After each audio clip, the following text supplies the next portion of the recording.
इस देश में मैं भुला दिया, हम के माध्यम से बात हो रही, जो हम बिहारियों का भाव होता है। एक औसत बिहारी को भी मैं नहीं बोलता, हम बोलता है।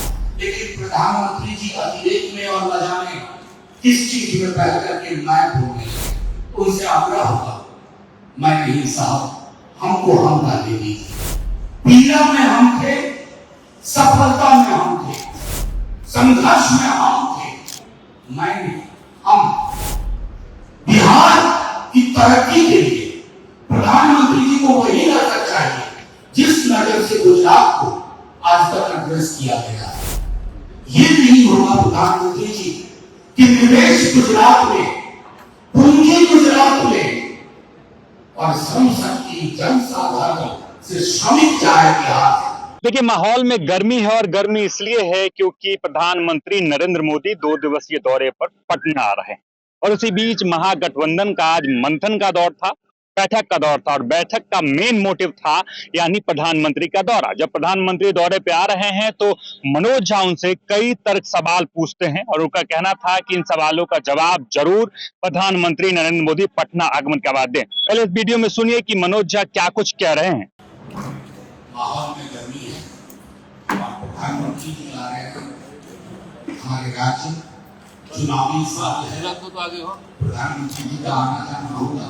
कभी गमछा कांधे पे होगा, कभी गमछा सर पे होगा, लिट्टी के साथ भी स्नेह बढ़ेगा। लेकिन बिहार के बीच सवाल है, जैसा आप देख सकते हैं कि इंडिया गठबंधन हमारे तमाम साथी नुमाइंदे अलग अलग दलों से आपके समक्ष हैं। मैं मोबाइल और उससे पूर्व एक चीज कहता हूँ कि ये प्रेस कॉन्फ्रेंस जो हम इंडिया गठबंधन की ओर से कर रहे हैं, ये डेडिकेटेड है पीएम के विजिट के मद्देनजर बिहार के सवालों के लिए। और ये आपका हमारा साझा सरोकार है, क्योंकि आप और हम भले दो अलग भूमिका में हो, लेकिन हमारा मानना है कि बिहार की तरक्की के बगैर देश की तरक्की की कल्पना करना बेईमानी होगा, बल्कि बेईमानी होगी, डिसऑनेस्टी है। तो माननीय प्रधानमंत्री जी से पहला आग्रह है कि प्रधानमंत्री जी को मैं परसों सुन रहा था, परसों भुज में बोल रहे थे, पहलगाम की पीड़ा के बाद इस देश में मैं भुला दिया, हम के माध्यम से बात हो रही, जो हम बिहारियों का भाव होता है। एक औसत बिहारी को भी मैं नहीं बोलता, हम बोलता। लेकिन प्रधानमंत्री जी अतिरेक में और न जाने किस चीज में बह करके मैं बोलने लगे। उनसे आग्रह होगा, मैं नहीं साहब, हमको हम डाले दीजिए। पीड़ा में हम थे, सफलता में हम थे, संघर्ष में हम थे, मैं नहीं, हम। तो उसको रहने में ये आग्रह होगा। दूसरा माननीय प्रधानमंत्री जी से आग्रह, प्रश्न की शक्ल में नहीं, गुजारिश की शक्ल में, प्रधानमंत्री जी विशेष राज्य का दर्जा बिहार खैरात को नहीं मांग रहा है। बिहार के नक्शे को लेकर औपनिवेशिक शासन काल से हमारी अवस्थिति होगी। विशेष राज्य के दर्जे के बगैर बिहार की जो समावेशी विकास की कल्पना हम करना चाहते हैं वो नहीं होगा। आप कहते हैं, आपके लोग कहते हैं कि नहीं, आप नए फाइनेंस कमीशन के हिसाब से ये नहीं हो सकता, किसे मूर्ख बना रहे। ये एग्जीक्यूटिव डिसीजन था और एक एग्जीक्यूटिव डिसीजन से पैरामीटर बदले जा सकते हैं। अगर बिहार के साथ ईमानदारी से आपको खड़ा होता है, उम्मीद है आप इस पर बात करेंगे। तीसरी चीज, माननीय प्रधानमंत्री जी, महागठबंधन जब तेजस्वी जी के नेतृत्व में सरकार में शामिल था तो जातिगत सर्वेक्षण हुआ, उसके आधार पर आरक्षण का दायरा होगा। प्रॉक्सी तरीके से किसने कहां कोर्ट में क्या विरोध उत्पन्न किए, सब आपके हाथ में है प्रधानमंत्री। इसको 9वीं अनुसूची में डालिए और जो बढ़े हुए आरक्षण का दायरा है उसको विवाद से बचाइए। रिलक्टेंटली ही सही, डगमगाते हुए सही, आज आप रास्ते पे आए।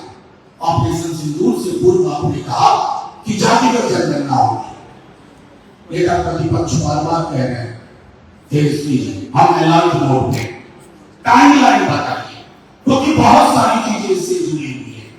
वुमेन रिजर्वेशन जुड़ा है, रिजर्वेशन विमेन रिजर्वेशन जुड़ा है, सेंसस के साथ डिलिमिटेशन है, और डिलिमिटेशन के बाद आनुपातिक प्रतिनिधित्व बढ़ने की बात है, आरक्षण का दायरा बढ़ने की बात है, और निजी क्षेत्रों में आरक्षण की बात है।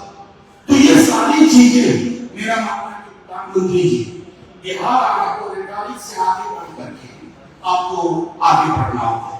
एक आखिरी चीज कह करके मैं फिर अपने बाकी साथियों को सौंपूंगा। सब लोग संक्षेप में आपको समझ सकते हैं।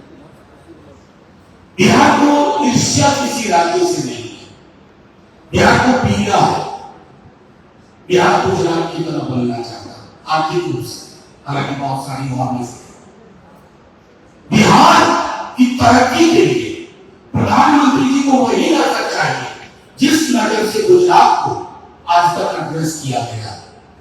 ये नहीं होगा प्रधानमंत्री जी कि निवेश गुजरात में, पूंजी गुजरात में, और श्रम शक्ति जनसाधारण से श्रमिक जाए बिहार से, तमाम आपदा को झेले। प्रधानमंत्री जी बिहार इस साइकिल को बदलना चाहते, इसको दुरुस्त करना चाहता। और हाँ, आज जब प्रधानमंत्री जी आप रोड शो से निकले थे तो संभवतः जो मुझे जानकारी है उसी सड़क से निकले थे जहां गोलियां लहराई गई। प्रधानमंत्री जी बस गुजर जाने को गुजर मत जाइएगा, थोड़ा ठहर जाइएगा और सोचिएगा कि बिहार की गवर्नेंस क्या है, कौन चला रहा है बिहार को। बिहार ना ऑटो पायलट मोड में है ना पायलट, और टर्बुलेंस बहुत है। तो प्रधानमंत्री जी चुनावी साल है, लेकिन बिहार चुनाव का भी अपने अस्तित्व को नहीं देखता। इस बात को ध्यान में रखते हुए बिहार में सौहार्द कैसे बरकरार रहे, जो मैंने पहले कहा कि बिहार हम की भावना से सोचता, इस भय, इस हम को भय और नफरत की आग में मत झोंकिएगा। हम बहुत भुगत चुके हैं, आपसे याद होगा।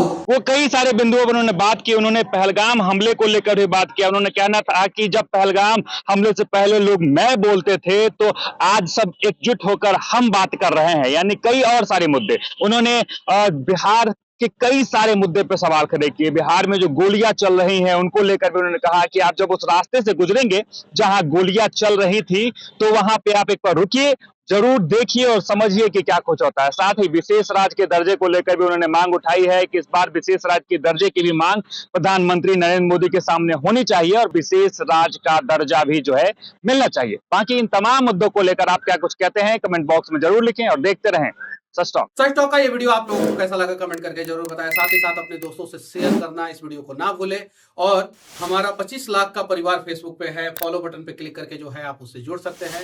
यूट्यूब पे भी लगभग 25 लाख का परिवार है हमारा, उस पे भी जो है सब्सक्राइब बटन पे क्लिक करके आप जुड़ सकते हैं। साथ ही साथ इंस्टाग्राम और ट्विटर पे भी जो है आप फॉलो करना ना भूलें, तब जाके जो है आपको वीडियो का नोटिफिकेशन सबसे पहले मिलेगा। जय हिंद।